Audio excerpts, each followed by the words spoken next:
Hey folks, Troy Dooley, the Beachside, are streaming. This is our beta week where we're starting the new show. We're beta testing everything out here to where we'll be on IGTV, YouTube. Hey, for Corey Augustine, we're now going to be on YouTube, so I think you're going to be happy with that one. And we're also going to be live streaming over at YouTube. So I want to thank, first and foremost, Maple Street Biscuit Company for being our number one supporter. When I approached them for this new project to say, look, I really want to hit Main Street entrepreneurs, not just here in America. Because I live on an island where we get a lot of folks that just come in. They're just constantly traveling in and out from Europe, South America, and everywhere. We're anticipating to have quite a few different entrepreneurs that we're going to be able to interview and really kick this thing up. So I am stoked. We're running 3 different cameras. We're messing around, playing with this to see how it's going to go. But we are excited. The new website should be up by September, the way everything is working out now. So we're kind of pre-doing the shows. I do want to say this. In the near future, the shows will be streaming live off of Business News Desk on Facebook. It won't be off of my direct page. More than likely. I mean, the crew may tell me something different on that. We'll see. But Maple Street is one of our large supporters. Freddie Sheets over at Allen's Cool Ink. Now, Freddie's been doing my tattoos. Andrew's done some of my tattoos. You guys have seen my work. I'm getting some new work done this week that we've had scheduled. So I'm excited about that. But he is one of the top-notch tattoo artists in the nation here in Destin, Florida. You can go in there, set an appointment. Here's the other cool thing about Allen's Cool Ink. If you've got a tattoo that just doesn't fit anymore, if you've got other things that you might need to have removed, if you have piercings that you want, this is the crew to go to. They have a wonderful laser removal. I've seen it in progress. I've seen it in work. You can get your work done there at Allen's Cool Ink. So if you're in town, call up Freddie. Tell him I sent you over there.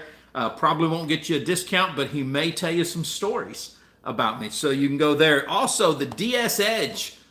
We have got this thing going October 17th and 18th in Dallas, Texas. If you're in Dallas and you're thinking about launching a company, you're a company owner or an executive there, you want a little bit of guidance in what's going on, I challenge you to show up at the DS Edge event. We're going to be talking about everything that's current, everything that's happening, everything that's going on. It's going to be a great place for you to get that inside information. Plus, every one of us take time to meet with people at the DS Edge one-on-one. And I don't know what everyone charges. I have no idea what Kevin Grimes, Kevin Thompson, what these guys charge who are attorneys, Jay Leisner. I have no clue. We got so many great people that are going to be there. But when someone calls and says, Troy, we would like to talk to you about our business, I know what I charge. And if it's just a phone call, it's going to last an hour. Then what we look at is about $370 an hour. That's what I charge. If I have to fly to a location, if we're going to be gone 2 or 3 days, it's several $1,000s to cover that. And here for, like $250, you get one-on-one attention. You can sit down with us. You can talk to all of us. When you look at the combined experience, the combined knowledge that's there, it's a huge amount. It's something that I strongly suggest that you show up at the DS Edge. If you want to get your business maybe hitting that all 8 cylinders again, if you're starting a business, if you want to find out, what happens behind the scenes. I'm just a rep. I'm just a guy that's in the field, and I want to know what happens. I challenge you to go. You can go to dsedge.com, get all the information that you need, and roll with it from there.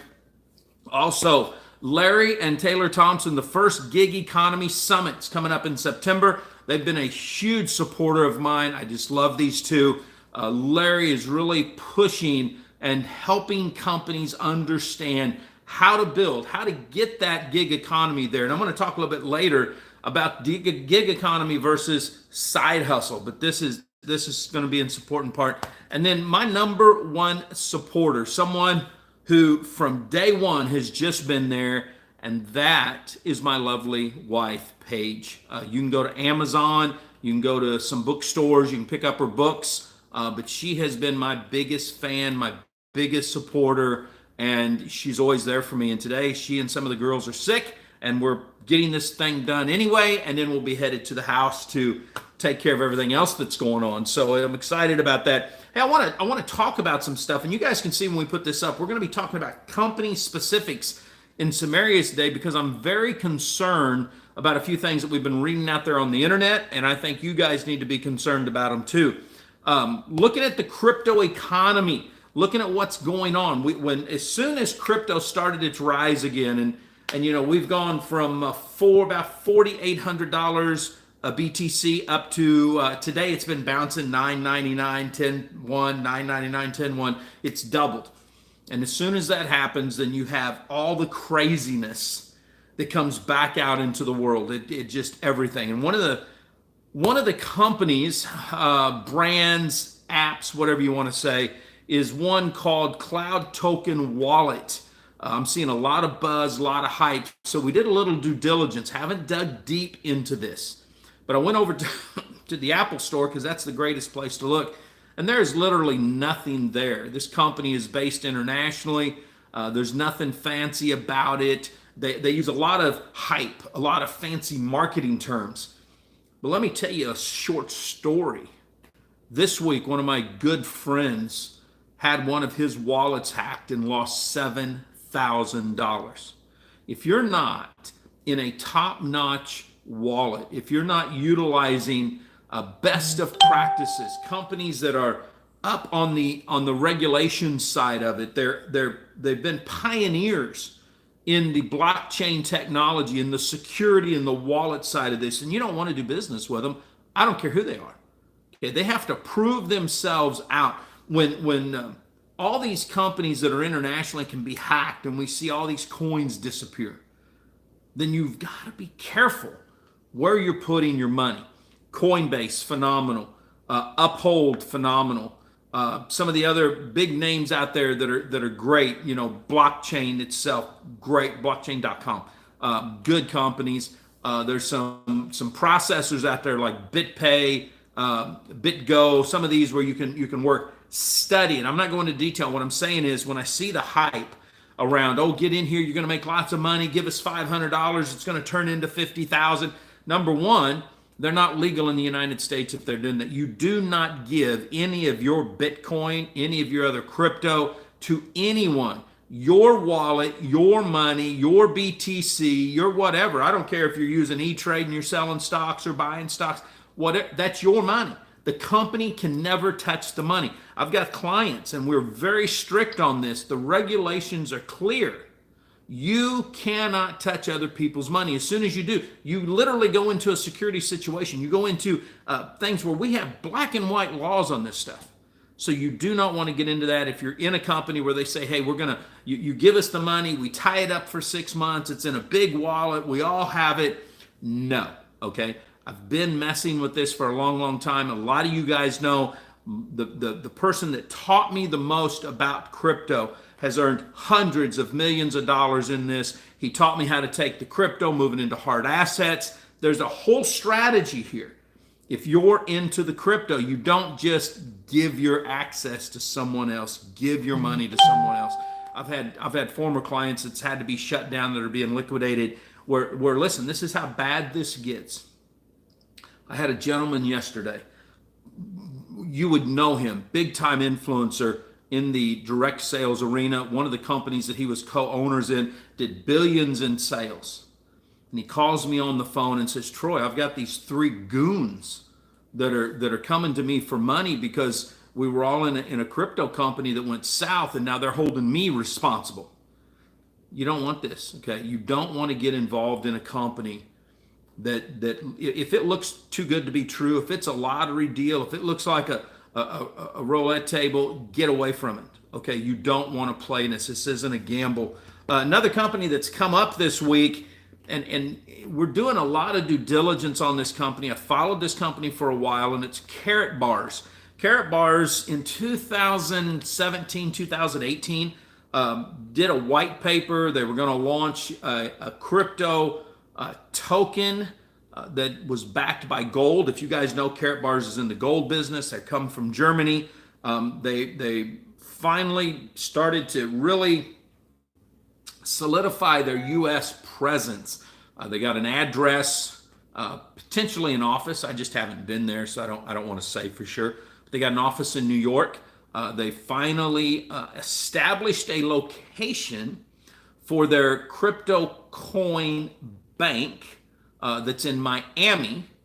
And then all of a sudden the news started hitting that their CTO, the third party firm that they'd actually hired to create their ICO, to create the wallet, the infrastructure, had absconded with $12 million worth of their coins. Now, the concern that I have here is not that Carrot Bars is some illicit company or anything like that. Truly, I do not believe that's. I believe they're legal in Germany. They're legal in Europe. I'm still not quite sure all the legalities in the United States, but I don't think they're doing business in the United States trying to scam people. I want to be clear here. I just when I look through all of the financial regulatory licensing side of the state of Florida, whether that's a bank that's an FDIC bank, whether it's an international, and there's a variety, there's like 5 or 6 different things they could fall under. There's nothing there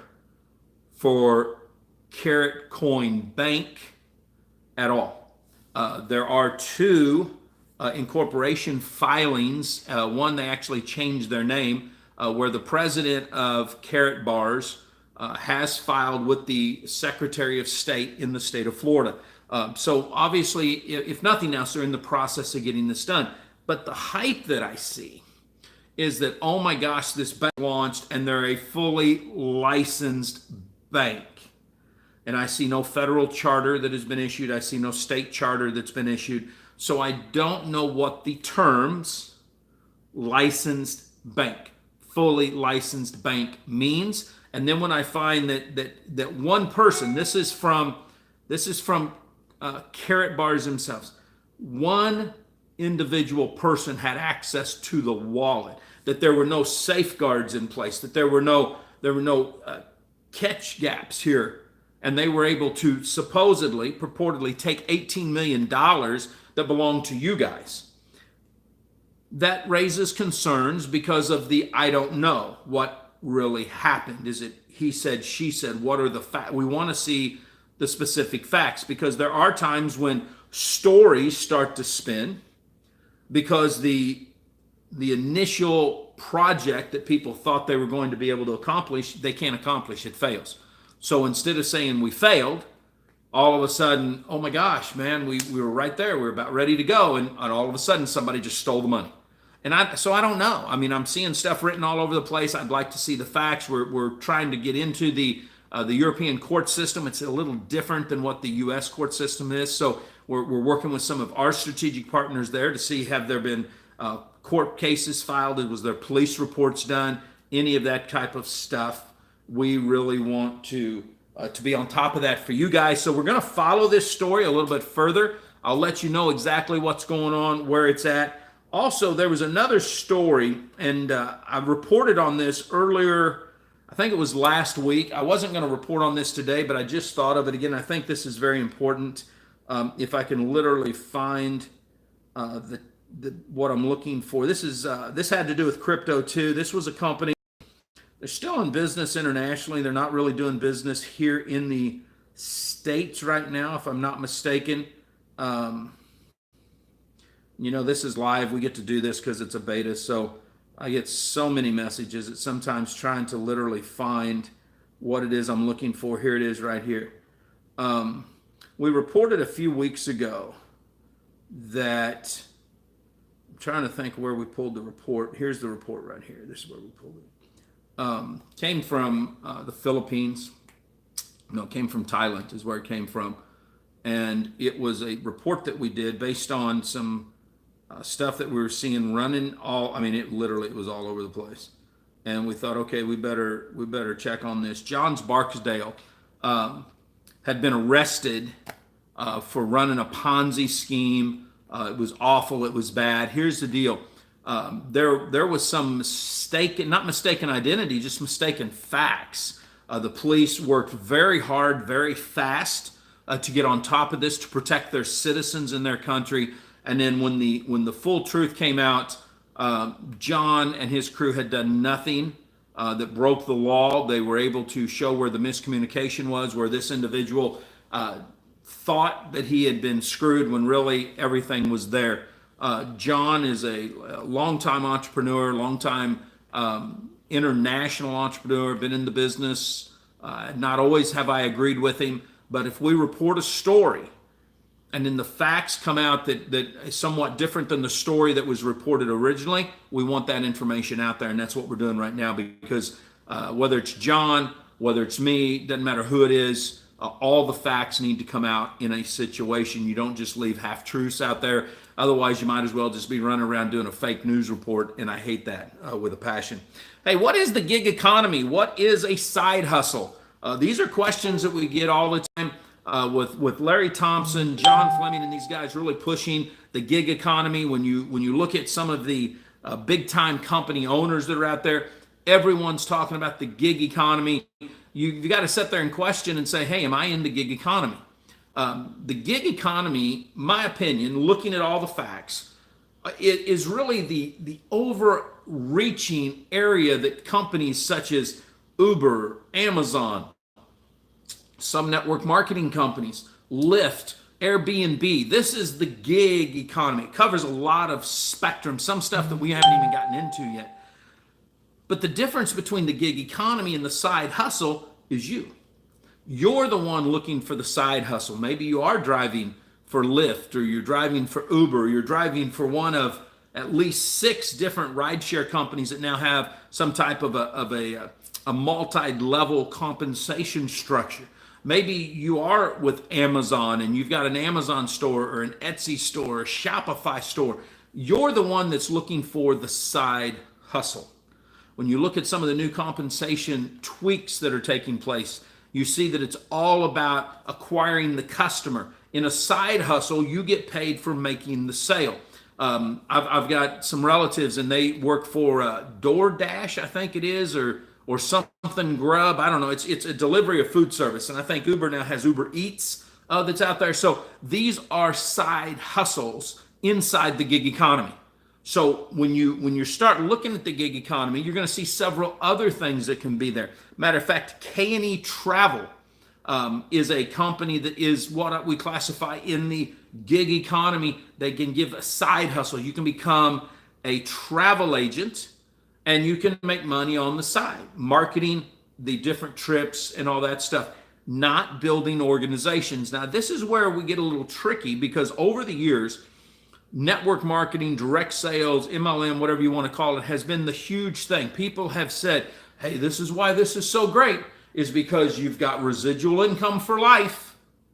And that's not true, and we all know it, so let's not pretend that it is. Okay, it's a great desire, it's a great focus to go to. But when companies out there like Advocare as one, cut the comp plan. When companies like Vima are shut down overnight by the FTC and people's residual income just dries up to nothing. When a company like AOL in the old days, which was a direct sales, changes its model. When a company like Sprint decides to cut off the independent marketing arm and go into Radio Shacks, we know that it just isn't true. And then when we dig deeper, and you guys have heard me report on this on the new site, we're going to do some really in-depth studies on this that'll be available on the membership side.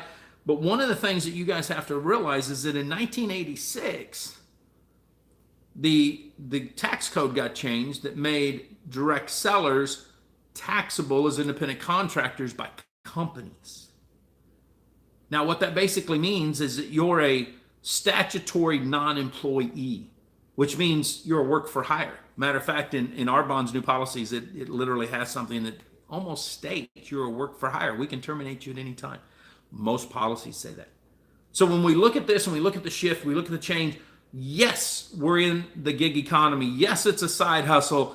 Are you always going to be guaranteed 100% of revenue? And if you build it, your families are going to get it forever. No, that isn't actually true. There are companies like Primerica that actually have a ownership purchase where you can actually own your code. It will always be yours. It's willable, arable. You can do all that cool stuff. There's companies like Mary Kay where you got to retire at 65. You don't have a choice.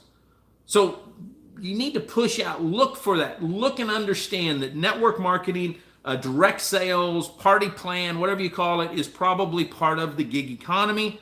But a side hustle is what you personally are looking for, trying to make a change, trying to do stuff. And that's why we wanted to put out just a little bit this weekend on hey, go study it yourselves. Go get a good, deep understanding. And then look at companies like K&E Travel, David Allen Capital, there's another one.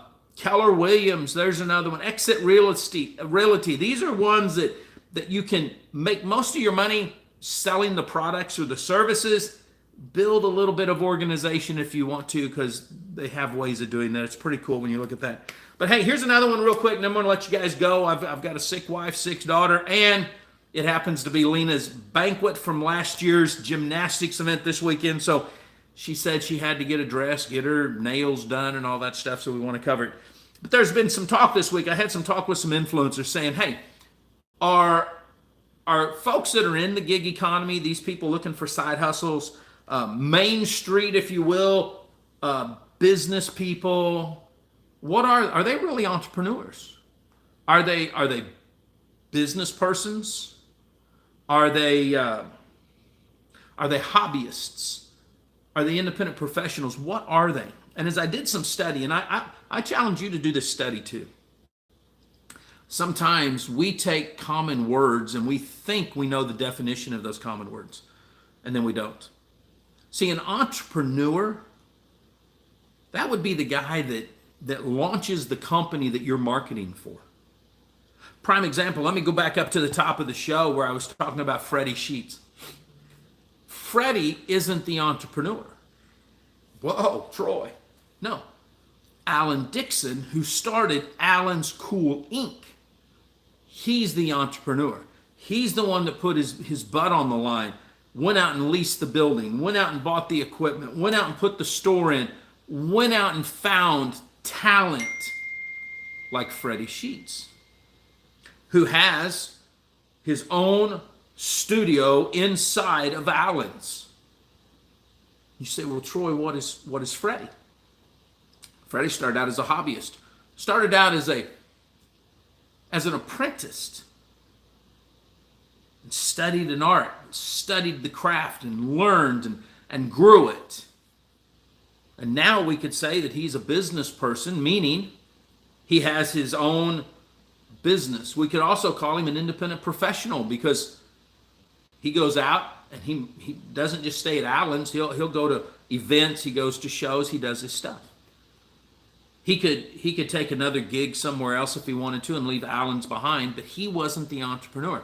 When we talk about direct sellers, when we talk about real estate agents, when we talk about people that are in the gig economy and side hustles, those aren't entrepreneurs. The people that launch the company are entrepreneurs. I used to call it Main Street entrepreneurs. No, it's not. It's Main Street independent professionals. It's Main Street business people who go out there and they look for one small business, but they're not out there just throwing it all out. They just put their feet in. You take a person maybe that's puts a little bit of money in to buy a truck, a food truck. Do we call them an entrepreneur when they buy one truck, or are they just in the, they're an independent professional, they're a business person trying to make it. Now, if they get 2 or 3 trucks and they've bought them and now they're hiring a bunch of employees or they're hiring a bunch of independent contractors, I think we could call them employees, or not employees, but entrepreneurs. When I looked at this, here's some things. I'm going to pull this up. I think I can pull this up and still chat with y'all. Let's see if we can pull this. Probably it's in another browser. Let's look. Let's look here at some of the, I'm going to name off these. These are what we classify independent professionals, not entrepreneurs. These are people that are maybe they started out as a hobbyist. Matter of fact, here's a great one. People laugh at me when I talk about this. But you take Granny, who makes just some awesome pies, and she loves making those pies. Man, when it's a family reunion, it's a holiday, everybody wants to go to Granny's because she's making those pies. And somebody says, Granny, you ought to open up a pie shop, a bakery, and you ought to sell those. And all of a sudden, she's there from sun up to sundown selling pies, except the joy's gone from it. The happiness she got from it is gone. That's somebody that was a hobbyist that thought she wanted to be a business person and realized now the business owns her. How many times have we seen this happen to people? They thought this is what they wanted to do, but they realized, man, that really wasn't my passion. Here's some people that we would call independent professionals. Bitcoin experts. Now, this isn't me saying this. This literally comes off Small Business Trends. Okay, these are people that are independent contractors, more than likely like you are, like I am, like Freddie Sheets is. They're people that are experts at what they do. They have fun doing what they do. They became a student of their industry and they've excelled at it. Legal entry structuring, have no clue what that is. International accounting standards, people that go in and help businesses make sure that when they're expanding internationally, they're doing it correctly. Trade law, that's one. Trademark consulting. Top tech positions, image object recognition, virtual machines, Google AdSense API creators, backup administrators. Here's some top marketing skills for you marketers. Behavioral design. Bet you didn't know about that, and that has to do with a lot of different things. Event photography, lead magnet professional, paid social media engager, innovative strategist, double-click bid manager, pitch deck, venture capital consulting. See where I'm going with this? There's so many different things, but when you're out there talking about, I'm an entrepreneur, she's an entrepreneur, the odds are that's not true. It's kind of like people that we say, hey man, he's a leader. Well, how do you know she's a leader? Well, she ranked up in our comp plan. How many times can you get a hold of her in a day? Well, she doesn't have time for me. Maybe she's not a leader. Maybe she just ranked up. We use words that make really no sense. One of my big buddies, Jeff Welch, tells me, Troy, you beat a dead horse on this stuff. And I probably do to a certain degree, except that what I want is people to be educated and intelligent and understand inside of themselves that when they sit there and they look and they say, man, I just didn't make it as an entrepreneur, that's really a false belief you've created in yourself because you weren't an entrepreneur in the first place. And if you don't focus on the wrong thing, then all of a sudden you might realize, hey, I succeeded at something. I became a better professional. I'm a better employee. I'm a better mom and dad, whatever the case is. There's a lot of stuff here, guys, to unpack in today's episode. And we're going to cover more and more as the weeks go forward. Hey, in closing, let me say this. The new show will be airing it 3 days a week. It'll be aired from Maple Street Biscuit Company. We'll be doing the video as well as the podcast. We'll strip down the video, use the audio. We're going to be doing a great podcast. That way, you guys don't have to look at my ugly mug. But if you get any content out of it, you're going to be able to enjoy it. I want to thank again all of our supporters, Maple Street, Freddie Sheets over at Allen's Cooling, DS Edge, the First Gig Economy Summit that's coming up, and my beautiful wife. Guys, listen, it's been fun. I love doing these. Send us in any info. I love the news that we're getting in now that we can cover and help you guys know what you're doing. So stay humble, stay strong, and you've been listening to the voice of Main Street Business. We'll see you next week.